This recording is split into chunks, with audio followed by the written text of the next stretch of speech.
The year was 1880, and the cattle had been stolen. One rancher who had recently moved to Montana with his family had a run-in with some rustlers. They took 20 of his best cattle, and he wanted them back. But when he demanded the outlaws return his property, they just laughed in his face. So the rancher did something that shocked the entire frontier. In the early 19th century, stealing cattle was one of the fastest ways to get rich on the frontier. And it wasn't uncommon for rustlers to drive off thousands of cattle and then sell them in smaller towns where people didn't know them. These small towns were also too afraid to stand up to the outlaws because they were so close to becoming another ghost town. The only hope for justice was the sheriff, but most sheriffs at the time were completely corrupt and would turn a blind eye to all the stolen goods coming into town. That's why when Thomas Oliveira moved his family from Texas to Montana, he decided to do things his own way. When he found out that a gang of outlaws had stolen 20 of his cattle, he didn't go to the sheriff. Instead, he rounded up some men of his own and set out to find the rustlers and get his revenge. Now, here's the thing about being a rancher in the Old West. You didn't just work during the day, you worked all the time. When you had to wrangle cattle, you wrangled cattle. And when you had to find rustlers in the middle of the night, well, you did that too. So Thomas wasn't worried about getting some sleep. In fact, he was just getting started.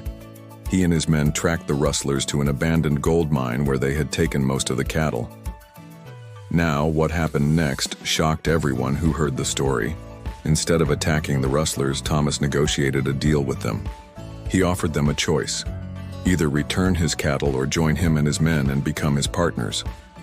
At first, the rustlers thought this was a joke, but when they saw the determination in Thomas's eyes, they knew they had made a huge mistake. Now, normally, a bunch of outlaws would run away from the law, not towards it.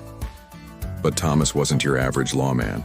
He offered them a chance to turn their lives around and become honest businessmen, and most of them took him up on it. That's right.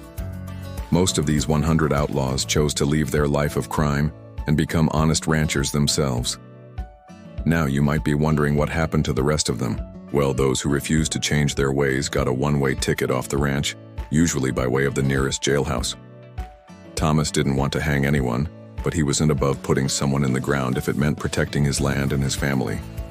In the end, Thomas Oliveira became one of the richest ranchers in Montana, all because he wasn't afraid to stand up to 100 outlaws. This goes to show that sometimes the greatest riches come to those who are willing to take the most risks. Now, if you want to hear another story of an outlaw who turned his life around, then I've got just the thing for you. Click this link and watch this video next. Thanks so much for watching. See ya.